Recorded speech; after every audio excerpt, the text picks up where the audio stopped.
People love to talk about history. A club's not good enough because they don't have enough history. A league's not good enough because they don't have enough history. A cup's not good enough because it doesn't have enough history. Well, you want history? I'll give you history. May 16th, 1914. The inaugural edition of the National Challenge Cup took place in Pawtucket, Rhode Island. Brooklyn Field Club defeated the Brooklyn Celtics 2-1 after an 87th minute winner by James Ford. And that was the first club to hoist what we now call the US Open Cup, the longest ongoing national soccer competition in the United States. And 100 years later, it's time again to crown another champion. It's been a minute since we've had the Open Cup to watch. In 2020, it was canceled because, well, and the same thing happened in 2021.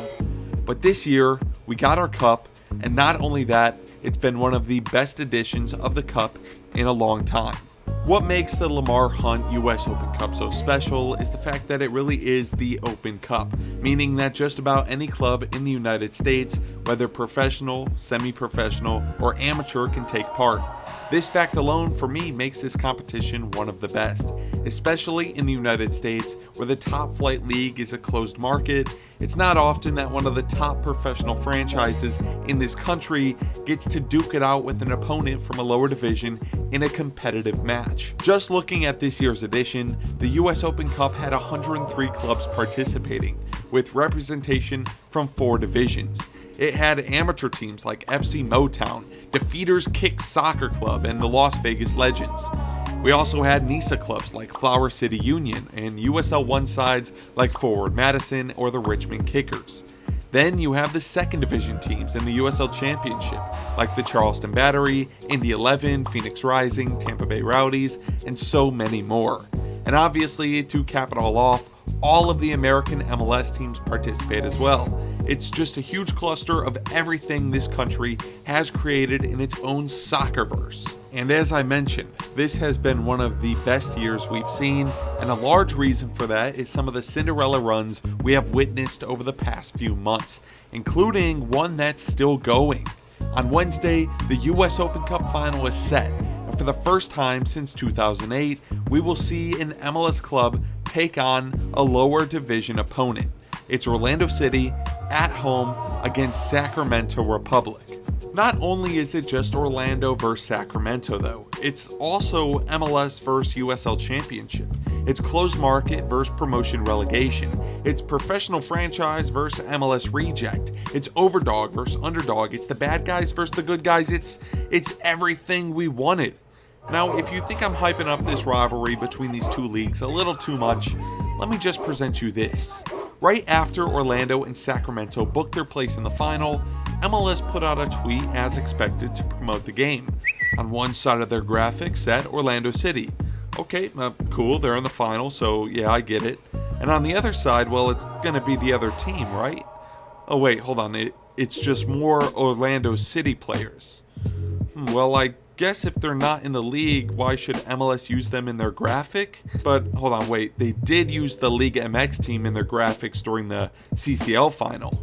Okay, well, aside from that, let's look at the caption. The US Open Cup final is set between at Orlando City and Sacramento Republic. Hold on, no at? But you added Pumas in the other tweet.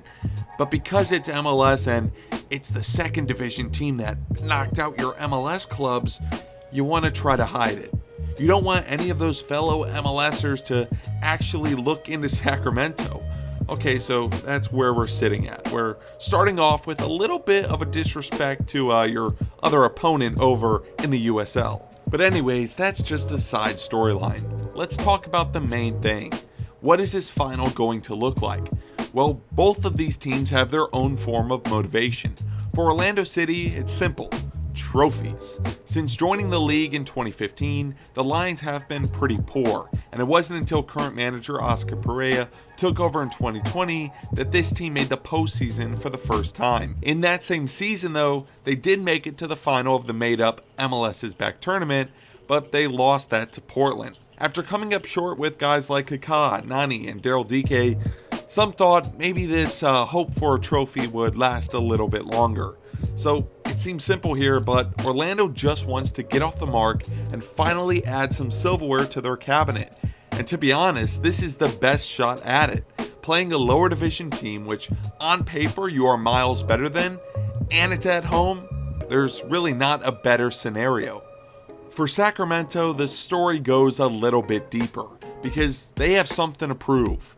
Founded in 2012 and playing their first season in 2014, Sacramento was a valued addition to the USL, securing 9,500 season tickets in their first season and doubling the USL's regular season attendance record of 10,000 in their home debut.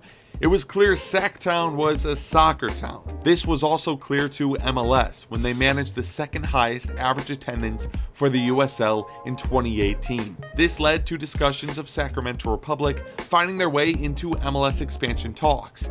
In 2019, they found a lead investor in Ron Burkle, and later that year, Mr. Don Garber officially announced that Sacramento Republic would be joining the MLS as their 29th team in 2022. This date was eventually postponed to 2023 due to the pandemic, and then suspended indefinitely. Republic's lead investor, Ron Burkle, backed out from the expansion, and with that, Sacramento's expansion hopes died. Now, although there hasn't been official confirmation that the Republic's expansion spot is totally gone, MLS has advanced talks with new cities, including the likely replacement in Las Vegas. This MLS vs. USL is bigger than that, because Sacramento is determined to show MLS what they're missing out on, and possibly show them that they're still ready. I was curious what Republic fans thought, so I went to Reddit. I asked the group if they would rather win the Open Cup but in return not get granted an expansion franchise, or if they would rather lose the Open Cup and finally get their place in MLS. The response was interesting, and with 160 votes calculated, 43% of the voters would rather just win the Open Cup, with some fans stating that they don't believe MLS should be the goal anymore and that they are more interested in trying to follow the future of the USL. On the other side, 57% of the voters picked the expansion spot over the cup, stating that if the Republic were to get expansion, then they would have a better chance at winning the cup, albeit not as a lower division opponent, as well as having a lifetime of MLS. However you put it though, when you add all of this together, this match is more than just a trophy for Sacramento. The league gave up on them. They wouldn't even at them in their Twitter post or show any respect. So just imagine what it would feel like to win this one over them and become the first lower division US Open Cup champion since 1999. And of course, this is something MLS would absolutely hate. All of the good fortune that they've garnered through beating Liga MX consistently for the last year would all be lost in a second if a second division team won a competition against 25 of your professional franchises. On top of that, getting shown up in a competition by a club you threw to the side is not a good look. If people already rag on MLS about not being a good enough level, just imagine the debate this would bring up. Before we dive into breaking down this final, we'll take a walk through memory lane on each club's path to the matchup. For Orlando City, they entered the tournament in the third round, being drawn against the Tampa Bay Rowdies. This Florida matchup was the first time these two clubs played against each other since their heated USL days in 2014. This is another awesome part of the US Open Cup. You get to see past rivalries come to life again, and see teams that are outside of your typical MLS box. Orlando found 2 goals in the second half, and the Rowdies brought one back shortly after, but the Lions squeezed out of a highly contested final half hour.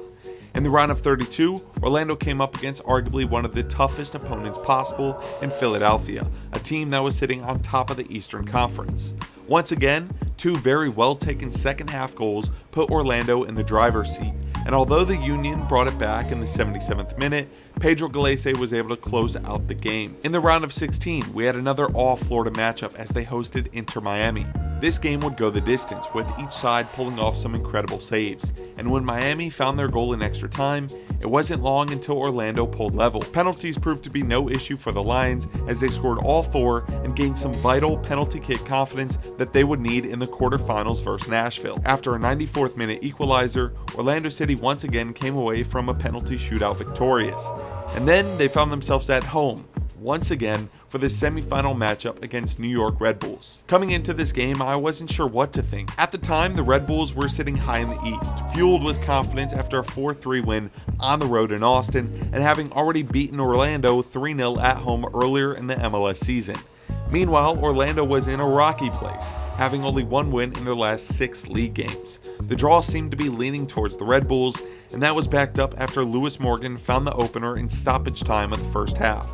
But then, something switched for Orlando. An equalizer before half, then another right out of halftime, then another, and the final dagger. 5-1 to Orlando City, and a message directly sent to whatever team they would meet in the final. For Sacramento, things started off a bit earlier in the tournament. In the second round, the Republic were drawn against USL 2's Portland Timbers 2, and pretty easily dispatched them with a 6-0 win. In the next round, they were drawn against another lower league opposition in Central Valley Fuego of the USL 1. After dominating the whole game, putting up 23 shots to their 7, Sacramento found themselves tied up at the end of the game with the 95th minute penalty by their captain, Rodrigo Lopez, being the decider. In the round of 32 came Sacramento's toughest task yet. It was Phoenix Rising, another USL championship team and one that they've had history with, meeting in multiple playoff games and having a similar head-to-head record after 37 games between each other. As expected, this was a fierce matchup that produced 9 yellow cards, but in the end, the Republic came through with a 2-0 victory. Then, the real test started, as Sacramento would go the next 3 games against MLS clubs. The first of these 3 was the San Jose Earthquakes in the round of 16. Although the Earthquakes have been really poor this season, any win against an MLS side is fully earned. In a 2-0 win, former Earthquakes player Luis Felipe opened up the scoring, and it was capped off by an absolute rocket from Rodrigo Lopez. The quarterfinals brought on the LA Galaxy, but a similar story arose as the Republic defeated another MLS team with goals from the same 2 that scored in the Earthquakes' victory, Luis Felipe, and more importantly, team captain Rodrigo Lopez. Rodrigo Lopez was actually the first ever signing for Sacramento back in 2014, and this move changed the path of his career. After making it into the professional spotlight at 18, joining Chivas USA, and being a U20 international playing alongside the likes of Michael Bradley and Josie Altidore, Lopez's career started to sputter. When 2013 came around, he was living paycheck to paycheck, playing in the 3rd division of US soccer and debating retirement. He took time away from the game and began working for a construction company. And then, Sacramento Republic called. Although Lopez wasn't convinced to return to the game, support from his family helped him make that decision. In the first year of his return, Rodrigo Lopez was named co-USL Pro MVP, and Sacramento Republic won the USL Championship. After finding a move to play in Mexico shortly after, Lopez returned to the Republic in 2020, and then in 2022, where now at 35 years old, he's leading the club to their biggest game to date.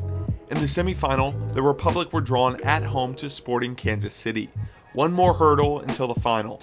The game went all the way, 0-0 after regulation and extra time, which meant penalties.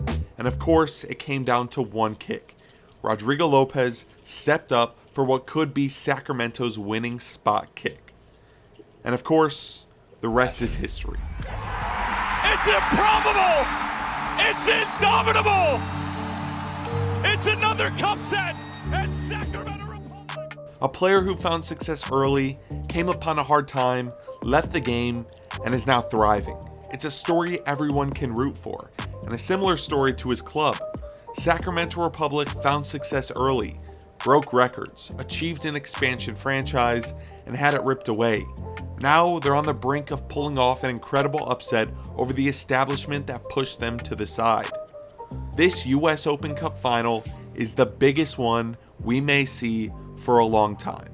And now we're at the point where I have to put my prediction on the line. Orlando City have been really hard to figure out this season. It's been a year of really high highs and then some really low lows. Right now in the league, they're on a great run of form though, with 4 straight wins, including 2 against teams in the top 4 of the Eastern Conference. This Open Cup final is coming up at the perfect time. On top of that, they've been able to get some rest for this game after not having a game this past weekend, unlike Sacramento, who just played top of the Eastern Conference, Louisville City, away from home. After a long weather delay in the match and a 3-1 loss, there is potential a bit of that tiredness could creep in to this match on Wednesday. Similar to Orlando, the Republic have had a back and forth season, and the past month has brought in results that may surprise you, including dropping points to 2 of the bottom 3 teams in the Western Conference. Player-wise, there's really 2 key guys I will look for in this match for Orlando. The first is goalkeeper Pedro Gallese. It feels that in every big moment, Gallese is turned on. With 2 penalty shootouts under his belt in this tournament and some key saves throughout the season, I'd expect him to be on top of his game. And in order to beat Gallese in his moments, you need to be really clever. The second guy that I'd be on the lookout for is Facundo Torres, Orlando's record signing who's picked up 15 goal contributions in his first year with the club in the league. A tricky winger with a little flair, Facundo Torres is capable of slotting home a composed attack or finding a dangerous serve ball like we saw against the Red Bulls. Coming into this game, Torres is in a great run of form as well, with 2 goals and 3 assists in his last 5 games. For Sacramento, I'd also keep an eye out for their goalkeeper, Danny Vitello. He's been absolutely phenomenal in the Open Cup, keeping clean sheets against San Jose and Sporting Kansas City. The goal scoring is where I have my worries for the Republic though. Unlike in the Open Cup where Luis Felipe and Rodrigo Lopez have been dominating the score sheet, in the USL this team does not have a reliable forward, with their highest goal scorers only having 5 goals apiece. I don't have confidence in them outscoring Orlando in this match, but I do think they can hold their own and quite possibly force this game to go the distance until they could maybe find that go-ahead goal. I really respect Sacramento and I think that they'll bring it to this final, but I just don't know if Orlando in this form is going to let this opportunity slip to finally win some silverware. I'm really excited for this matchup, and for my prediction, I have to go with my head instead of my heart, and I'm gonna say Orlando City will win this game in a close contest with a score of 2-0. I'm ready to be proven wrong, and I'm ready to see which of these teams is going to become the first champion of the US Open Cup since 2019. Thanks for watching, and I'll see you next time.